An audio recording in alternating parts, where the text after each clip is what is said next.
nous avons renseigné les revenus de ce couple, pour surveiller les revenus de monsieur, parce que la maman ne travaille pas.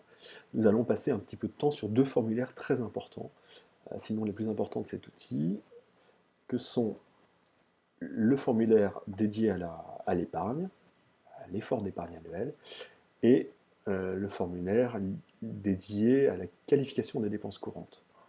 On va commencer par ce formulaire lié à l'épargne qui est le plus simple. Ici, on n'a qu'un seul champ, et il s'agit d'indiquer la somme dont on se prive. J'insiste bien. Là, ce qui nous intéresse, en fait, c'est par différence, essayer d'approcher votre train de vie. Parce que c'est cela qui nous intéresse le plus, c'est de cela que va découler votre facilité à faire face à un certain nombre d'événements. D'accord? Donc, ici, si votre idée était d'indiquer les sommes que vous mettez de côté sur un livret pour les récupérer un petit peu plus tard dans l'année pour payer vos impôts ou vos vacances, on n'y est pas du tout. Non, non, il s'agit ici d'indiquer les sommes dont vous privez réellement et durablement. Donc en l'occurrence, pour notre couple, qui épargne 500 € par mois sur leur contrat d'assurance vie,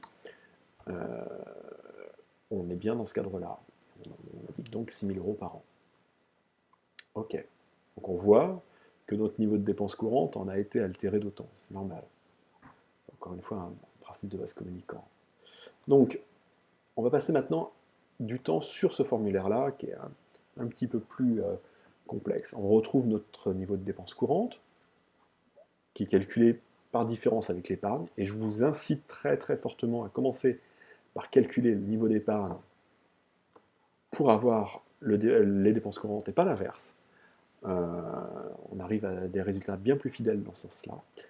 Voilà. Mais maintenant, il faut qu'on qualifie ces dépenses courantes. C'est-à-dire qu'en fait, dans ces 79 000 ou presque 80 000 € dépensés chaque année, quelle est la part réellement liée aux individus, excusez-moi, la part donc, qui est liée aux biens par différence, et quelle est la part dont on pourrait se priver en cas de coup dur, typiquement des loisirs.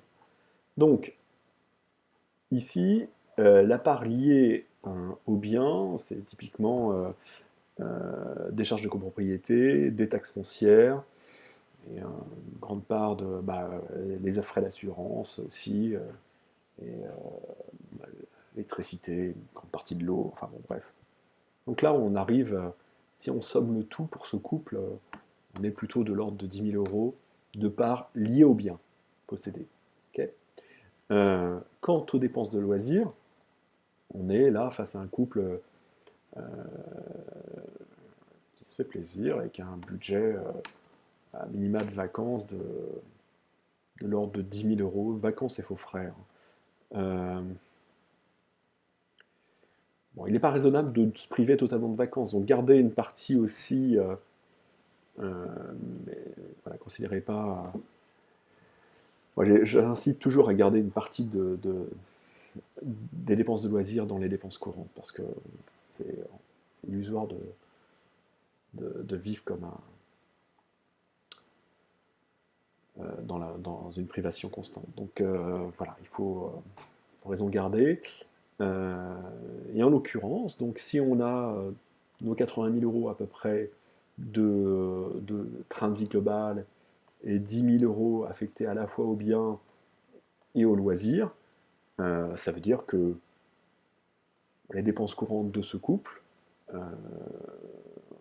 sont plutôt de l'ordre de 60 000 € à peu près par an, hein, un petit peu moins de 5 000 € par mois. C'est des frais de scolarité, c'est tous les faux frais de la vie courante.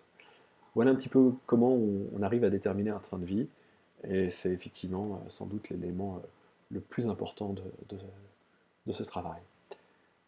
Voilà, dans des prochaines vidéos, on va passer un petit peu de temps à passer en revue les formulaires liés aux impôts. À bientôt.